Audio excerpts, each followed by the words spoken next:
ಕೆಲವೊಮ್ಮೆ ನಷ್ಟವೇ ಅಂತ್ಯವಲ್ಲ, ಅದು ಜೀವನ ನಮ್ಮನ್ನು ಇನ್ನಷ್ಟು ಎತ್ತರಕ್ಕೆ ಹಾರಲು ತಳ್ಳುವ ಕ್ಷಣ. ಇಂದು ಹೇಳುವ ಈ ಕಥೆ ನಿಮಗೆ ಹೊಸ ಆಶೆಯನ್ನು ಕೊಡುತ್ತದೆ. ಆದ್ದರಿಂದ ಅಂತ್ಯವರೆಗೂ ನಮ್ಮ ಜೊತೆಯಲ್ಲಿರಿ. ಈ ಶಕ್ತಿಯುತ ಜೀವನ ಪಾಠವನ್ನು ತಿಳಿಯಿರಿ. ಪರ್ವತಗಳ ಮಧ್ಯೆ ಒಂದು ಹಳೆಯ ದೇವಸ್ಥಾನ ಇತ್ತು. ಅದರ ಮರ್ಮರ ಗೋಡೆಗಳ ಮೇಲೆ ಹಸಿರು ಕಳೆ ಬೆಳೆದಿತ್ತು. ಆವರಣ ಸಂಪೂರ್ಣ ನಿಶ್ಶಬ್ದವಾಗಿತ್ತು. ಮಧ್ಯದಲ್ಲಿ ಒಂದು ದೊಡ್ಡ ಕಂಚಿನ ಗಂಟೆ ನಿಂತಿತ್ತು. ಆದರೆ ಅನೇಕ ವರ್ಷಗಳಿಂದ ಅದನ್ನು ಯಾರೂ ಬಾರಿಸಿರಲಿಲ್ಲ. ಅದರ ಮೇಲ್ಮೈ ಮೇಲೆ ಧೂಳು ಕವಿದಿತ್ತು. ಹಕ್ಕಿಗಳು ನಿರ್ಲಕ್ಷ್ಯವಾಗಿ ಹಾರಿಹೋಗುತ್ತಿದ್ದವು. ಆದರೆ ಒಂದು ಚಿಕ್ಕ ಗುಬ್ಬಚ್ಚಿ ಗಂಟೆಯ ಒಳಗಿನ ಖಾಲಿ ಜಾಗವನ್ನು ಗಮನಿಸಿತು. ಅದು ಬೇಸಿಗೆಯಲ್ಲಿ ತಂಪಾಗಿತ್ತು, ಮಳೆಯಿಂದ ರಕ್ಷಿತವಾಗಿತ್ತು, ಮನೆ ಕಟ್ಟಲು ಪರಿಪೂರ್ಣ ಸ್ಥಳ. ಗುಬ್ಬಚ್ಚಿಯ ಚುಚ್ಚುಳಿಯಲ್ಲಿ ಸಣ್ಣ ಕೊಂಬೆಗಳು ಇದ್ದವು. ಒಂದೊಂದಾಗಿ ಅವಳು ಗೂಡು ಕಟ್ಟಲು ಆರಂಭಿಸಿದಳು.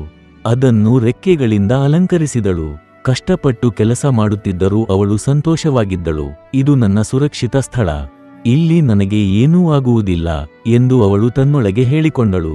ದಿನದಿಂದ ದಿನಕ್ಕೆ ಅವಳು ಶಾಂತಿಯಾಗಿ ಬದುಕುತ್ತಿದ್ದಳು. ಬೆಳಿಗ್ಗೆ ಹಾಡುತ್ತಿದ್ದಳು, ಮಧ್ಯಾಹ್ನ ವಿಶ್ರಾಂತಿ ಪಡೆಯುತ್ತಿದ್ದಳು. ಗಂಟೆ ಮತ್ತೆ ಎಂದಿಗೂ ಮಿಡಿಯುವುದಿಲ್ಲ ಎಂದು ಅವಳು ಭಾವಿಸಿದ್ದಳು. ಅವಳ ಜಗತ್ತು ಸಂಪೂರ್ಣ ಸುರಕ್ಷಿತವಾಗಿದೆ ಎನ್ನಿಸಿತು. ಆದರೆ ನಾವು ನಿರೀಕ್ಷಿಸದಾಗಲೇ ಜೀವನ ದಿಕ್ಕು ಬದಲಾಯಿಸುತ್ತದೆ. ಒಂದು ಬೆಳಗ್ಗೆ ಆವರಣದಲ್ಲಿ ಹೆಜ್ಜೆಗಳ ಶಬ್ದ ಕೇಳಿಸಿತು. ದೇವಸ್ಥಾನದ ಸನ್ಯಾಸಿಗಳು ಸೇರಿದ್ದರು.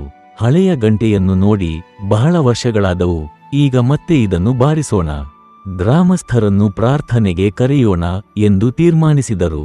ಗುಬ್ಬಚ್ಚಿಗೆ ಏನೂ ಗೊತ್ತಿರಲಿಲ್ಲ. ಅವಳು ತನ್ನ ಗೂಡಿನಲ್ಲಿ ಸಂತೋಷವಾಗಿ ಕುಳಿತಿದ್ದಳು. ಅಷ್ಟರಲ್ಲಿ ಧಮ್, ಸನ್ಯಾಸಿಯು ಗಂಟೆಯನ್ನು ಬಾರಿಸಿದರು. ಭಾರೀ ಗಂಭೀರ ಧ್ವನಿ ವಾತಾವರಣ ತುಂಬಿತು. ಗಂಟೆ ಬಲವಾಗಿ ನಡುಗಿತು. ಗುಬ್ಬಚ್ಚಿಯ ಗೂಡು ಕಂಪಿತು. ಕೊಂಬೆಗಳು ಬಿದ್ದವು, ರೆಕ್ಕೆಗಳು ಚದುರಿದವು. ಒಂದೇ ಹೊಡೆತದಲ್ಲಿ ಅವಳ ಚಿಕ್ಕ ಮನೆ ನಾಶವಾಯಿತು. ಭಯದಿಂದ ಗುಬ್ಬಚ್ಚಿ ಹೊರಗೆ ಹಾರಿಬಿಟ್ಟಳು. ಅವಳು ಆವರಣದ ಸುತ್ತಲೂ ಹಾರಾಡಿದಳು. ಅವಳ ಸುರಕ್ಷಿತ ಜಗತ್ತು ಇಲ್ಲವಾಗಿತ್ತು. ಮನಸ್ಸಿನಲ್ಲಿ ಅತ್ತಳು, ನನಗೆ ಏಕೆ ಹೀಗಾಯಿತು? ನಾನು ಏನು ತಪ್ಪು ಮಾಡಿದೆ? ನನ್ನ ಮನೆಯನ್ನು ಜೀವನ ಏಕೆ ಕಿತ್ತುಕೊಂಡಿತು? ಯೋಚಿಸಿತು. ಭಾರವಾದ ರೆಕ್ಕೆಗಳೊಂದಿಗೆ ಅವಳು ದೇವಸ್ಥಾನವನ್ನು ಬಿಟ್ಟು ಹಾರಿಹೋದಳು. ಹೋಗಲು ಯಾವುದೇ ಸ್ಥಳವಿರಲಿಲ್ಲ. ದಿನದಿಂದ ದಿನಕ್ಕೆ ಅವಳು ಅಲೆದಾಡಿದಳು. ಕಣಿವೆಗಳಲ್ಲಿ ಹುಡುಕಿದಳು. ಮರದ ಕೊಂಬೆಗಳ ಮೇಲೆ ವಿಶ್ರಾಂತಿ ಪಡೆದಳು. ಆದರೆ ಯಾವುದೂ ಸರಿಯಾಗೆನಿಸಲಿಲ್ಲ. ಅವಳು ದಣಿದಳು, ಹಸಿದಳು, ಕೈಬಿಡಬೇಕೆಂದು ಯೋಚಿಸಿದಳು. ಆದರೆ ಅವಳೊಳಗಿನ ಯಾವುದೋ ಧ್ವನಿ ಹೇಳಿತು, ಹಾರುತ್ತಿರು, ಹುಡುಕುತ್ತಿರು, ಈಗ ನಿಲ್ಲಬೇಡ. ಹೀಗಾಗಿ ಅವಳು ಮುಂದುವರಿದಳು. ಎಲ್ಲೋ ಯಾವುದೋ ಸ್ಥಳದಲ್ಲಿ ಹೊಸ ಆಶೆ ಸಿಗುತ್ತದೆ ಎಂದು ನಂಬುತ್ತಲೇ ಹಾರುತ್ತಿದ್ದಳು. ಒಂದು ಮಧ್ಯಾಹ್ನ ನೀರಿನ ಶಬ್ದವನ್ನು ಅವಳು ಹಿಂಬಾಲಿಸಿದಳು. ಅದು ಅವಳನ್ನು ಕಾಡಿನೊಳಗಿನ ಗುಪ್ತವಾದ ಒಂದು ಸುಂದರ ತಾಣಕ್ಕೆ ಕರೆತಂದಿತು. ಮರಗಳ ಮಧ್ಯೆ ಬೆಳಕು ಚೆಲ್ಲಿಕೊಂಡಿತ್ತು. ಗಾಳಿ ತಾಜಾ ಮತ್ತು ಮಧುರವಾಗಿತ್ತು. ಬೆರ್ರಿ ಮರಗಳು ಹಣ್ಣುಗಳಿಂದ ತುಂಬಿದ್ದವು. ಹತ್ತಿರದಲ್ಲೇ ಹೊಳೆಯುವ ಹೊಳೆ ಹರಿಯುತ್ತಿತ್ತು. ಕೊಂಬೆಗಳು ದಪ್ಪವಾಗಿಯೂ ಬಲವಾಗಿಯೂ ಇದ್ದವು. ಮನೆ ಕಟ್ಟಲು ಪರಿಪೂರ್ಣ. ಗುಬ್ಬಚ್ಚಿ ನಿಂತು ಸುತ್ತಲೂ ನೋಡಿದಳು. ತನ್ನ ಕಣ್ಣನ್ನೇ ನಂಬಲಾಗಲಿಲ್ಲ. ಅದು ಸ್ವರ್ಗದಂತಿತ್ತು, ಹೊಸ ಆಶೆಯಿಂದ ತುಂಬಿತ್ತು. ಅವಳು ಮತ್ತೆ ಆರಂಭಿಸಿದಳು. ಒಂದೊಂದೇ ಕೊಂಬೆಯಿಂದ ಹೊಸ ಗೂಡು ಕಟ್ಟಿದಳು. ಈ ಬಾರಿ ಹೆಚ್ಚು ಎಚ್ಚರಿಕೆಯಿಂದ ಬಲವಾದ ಕೊಂಬೆಗಳನ್ನು ಆರಿಸಿಕೊಂಡಳು. ಸಹನೆಯಿಂದ ಅವುಗಳನ್ನು ಜೋಡಿಸಿದಳು. ಗೂಡು ಮೊದಲನೆಯದಕ್ಕಿಂತ ದೊಡ್ಡದಾಗಿಯೂ ಬಲವಾಗಿಯೂ ಆಯಿತು. ಅದು ಪೂರ್ಣವಾದಾಗ ಅವಳು ಅದರೊಳಗೆ ಕುಳಿತಳು. ಮೃದುವಾದ ಗಾಳಿ ತಟ್ಟಿತು. ಹೊಳೆ ಮೃದುವಾಗಿ ಹಾಡುತ್ತಿತ್ತು. ಸುತ್ತಲೂ ನೋಡುತ್ತಾ ಅವಳು ನಗುತ್ತಾಳೆ. ಇದು ಹಳೆಯ ಗಂಟೆಯೊಳಗಿನ ಗೂಡಿಗಿಂತ ಎಷ್ಟೋ ಚೆನ್ನಾಗಿದೆ ಎಂದುಕೊಂಡಳು. ಆ ಕ್ಷಣದಲ್ಲಿ ಅವಳಿಗೆ ಅರಿವಾಯಿತು, ಆ ಗಂಟೆ ಮಿಡಿಯದೇ ಇದ್ದಿದ್ದರೆ ನಾನು ಆ ಕಿರಿದಾದ ಜಾಗದಲ್ಲೇ ಸಿಲುಕಿಕೊಂಡಿರುತ್ತಿದ್ದೆ. ಈ ಸುಂದರ ತೋಟವನ್ನು ನಾನು ಎಂದಿಗೂ ಕಂಡುಕೊಳ್ಳುತ್ತಿರಲಿಲ್ಲ. ನನ್ನ ಮೊದಲ ಮನೆ ನಾಶವಾದುದು ಅಂತ್ಯವಲ್ಲ, ಅದು ಇನ್ನಷ್ಟು ದೊಡ್ಡ ಆರಂಭ ಎಂದುಕೊಂಡಿತ್ತು. ಸ್ನೇಹಿತರೆ, ಜೀವನವೂ ಹೀಗೆ. ನಾವು ಎಲ್ಲರೂ ನಮ್ಮ ಗೂಡುಗಳನ್ನು ಕಟ್ಟುತ್ತೇವೆ.